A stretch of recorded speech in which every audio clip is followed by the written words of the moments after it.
Kisah Raja Hizkia, salah satu raja Yahudi yang taat dan setia percaya kepada Tuhan.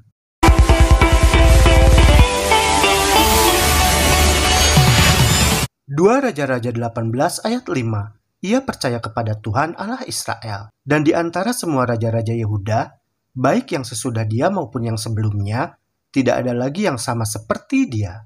Setelah Raja Ahaz yang tidak taat dan tidak setia kepada Tuhan meninggal dunia, lalu kemudian anaknya yang bernama Hizkia menggantikannya sebagai raja kerajaan Yehuda. Dan Raja Hizkia yang taat dan setia kepada Tuhan tersebut harus mewarisi sebuah kerajaan yang telah kehilangan kemerdekaannya. Karena ketika kerajaan Yehuda masih dipimpin oleh ayahnya, Raja Ahaz membeli bantuan dari bangsa Asyur untuk melawan pasukan gabungan kerajaan Aram dan kerajaan Israel di utara. Sehingga kerajaan Yehuda dipaksa untuk tetap membayar uang perlindungan dalam bentuk upeti kepada kerajaan Asyur. Namun pada tahun 705 sebelum Masehi, ketika kerajaan Asyur atau Asiria dipimpin oleh Raja Sanherib untuk menggantikan Raja Sargon II yang meninggal di medan pertempuran yang jauh, kerajaan Asyur atau Asiria tampaknya menjadi lemah. Hizkia Raja Yehuda menggunakan kesempatan ini untuk memberontak terhadap Asyur atau Asiria. Dengan agresif, kerajaan Yehuda menjadi pemimpin bangsa-bangsa kecil di sekitarnya yang juga anti terhadap Asyur untuk melakukan pemberontakan. Namun sayangnya Raja Hizkia telah menganggap remeh kekuatan Asyur. Sehingga pada tahun 701 sebelum Masehi, ketika Raja Sanherib menaklukkan bagian lain dari kerajaan Yehuda, Raja Asyur tersebut juga kemudian menghancurkan Suriah Palestina dan berhasil memporak-porandakan wilayah Yehuda lainnya.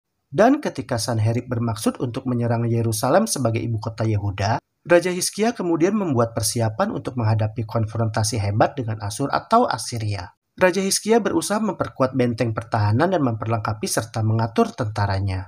Juga dengan cara meningkatkan keamanan pasokan air ke Yerusalem, yaitu yang bersumber dari saluran air Siloam yang termasuk itu untuk menghadapi kemungkinan terjadinya pengepungan. Raja Hizkia juga menyediakan pemimpin rohani dalam upayanya untuk meningkatkan moral umat-umat Tuhan pada saat yang menakutkan tersebut.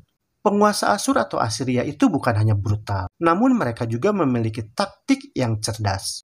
Tujuan penaklukan mereka itu bukan hanya untuk menghancurkan, tetapi mereka juga berupaya untuk memperoleh kekayaan dan kekuasaan. Raja Asyur tidak langsung menyerbu kota Yerusalem, tetapi terlebih dahulu bangsa Asyur melakukan propaganda untuk melemahkan jiwa pemimpin dan rakyat Yehuda. Jadi pada waktu tentara Asyur mengepung Lakis yang jaraknya sekitar 30 mil dari Yerusalem ibu kota kerajaan Yehuda, Sanherib Raja Asyur atau Asiria tersebut mengutus Rabsakeh untuk merebut Yerusalem melalui propaganda. Rabsakeh itu bukan nama orang, melainkan itu adalah semacam pegawai tinggi kerajaan yang dijabat oleh seorang juru minuman agung. Sebab pada zaman itu seorang juru minuman raja adalah memiliki jabatan tinggi di kerajaan dan menjadi orang kepercayaan raja. Rabsakeh kemudian berpidato dengan membuat beberapa argumen yang sangat meyakinkan di hadapan para pejabat Yehuda yang diutus oleh Raja Hizkia. Tujuan argumen-argumennya tersebut sebenarnya adalah untuk mempengaruhi hati dan pikiran rakyat Yehuda. Isi pidato atau argumen-argumennya itu adalah antara lain. Yang pertama, engkau tidak dapat mengandalkan Mesir untuk menolongmu karena dia lemah dan tidak dapat diandalkan.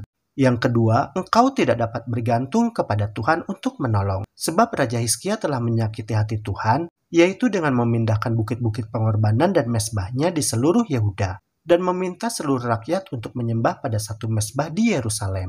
Yang ketiga, dengan mengatakan bahwa buktinya Tuhan yang disembah oleh bangsa Yehuda saja ada di pihak Asyur. Dan Tuhan bangsa Yehuda telah mengatakan kepada Sanherib supaya menghancurkan Yehuda.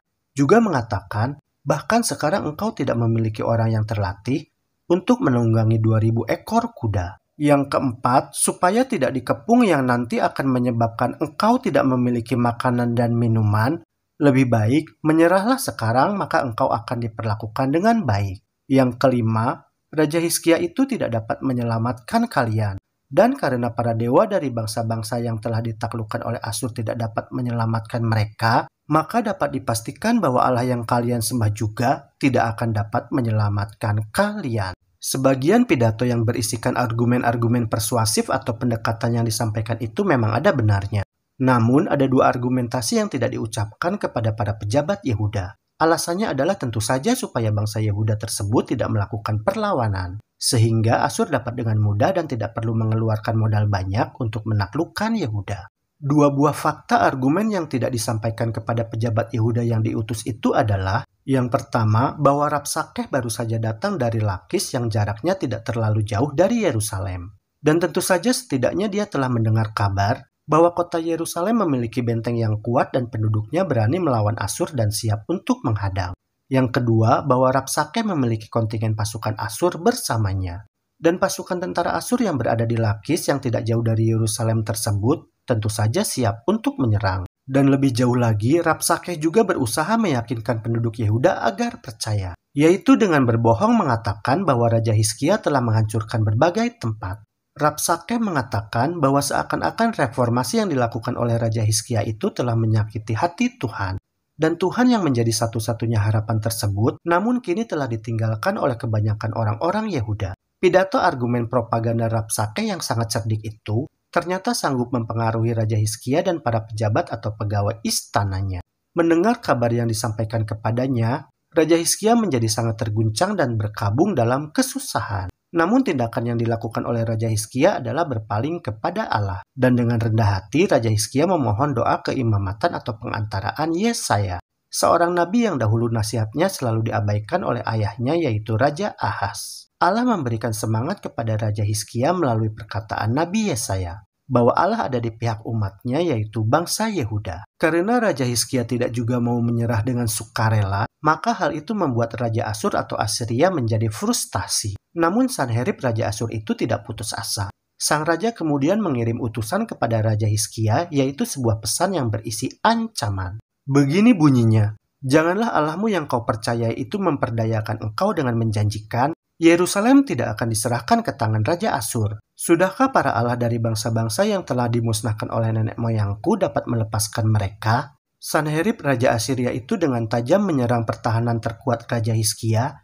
yaitu iman kepada Allahnya. Dan Raja Hizkia merespon ancaman yang diterimanya itu dengan langsung pergi ke bait suci. Kemudian membentangkan surat ancaman yang diterimanya tersebut di hadapan Tuhan yang bertahta di atas kerubim. Raja Hizkia tidak mau menyerah meskipun mendapatkan ancaman yang bisa mempertaruhkan ibu kota Yerusalem. Raja Hizkia memohon kepada Allah untuk menunjukkan siapakah dirinya, yaitu supaya segala kerajaan di bumi mengetahui bahwa hanya Engkau sendirilah Tuhan. Sebagaimana yang dituliskan dalam Kisah Para Raja, Sanherib Raja Asyur berhasil merebut 46 kota berkubu dan mengepung kota Yerusalem.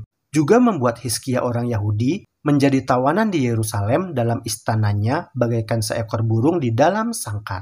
Namun meskipun Sanherib sangat suka melakukan propaganda dengan menuliskan kalimat seperti demikian untuk menonjolkan dirinya, tetapi faktanya tidak pernah ada dalam tulisan atau gambar yang menyatakan bahwa Raja Asiria tersebut telah berhasil menaklukkan kota Yerusalem. Dan hal tersebut adalah merupakan sebuah mukjizat bagi kerajaan dan bangsa Yehuda serta bagi Raja Hizkia. Mengingat kekuatan besar untuk menghancurkan yang dimiliki oleh kerajaan Asiria pada masa itu. Fakta menyatakan bahwa Raja Sanherib mengukir tembok kediamannya seperti istana tanpa tandingan, yaitu mengukir tembok istananya dengan ukiran atau gambar-gambar yang dengan jelas menceritakan keberhasilannya dalam mengepung Lakis. Semua ukiran gambar itu dibuat sebagai alat untuk menyelamatkan wajahnya dari rasa malu karena tidak berhasil merebut kota Yerusalem. Namun dengan kasih karunia Allah, ukiran gambar-gambar tersebut sebaliknya justru telah mempertunjukkan kuasa Allah atas Yerusalem. Di waktu berikutnya, kemudian Allah menjawab doa Raja Hizkia yang sebelumnya disampaikan dengan iman yang teguh. Allah segera menggenapi janjinya untuk mempertahankan Yerusalem. Mujizat Allah yang dahsyat pun terjadi.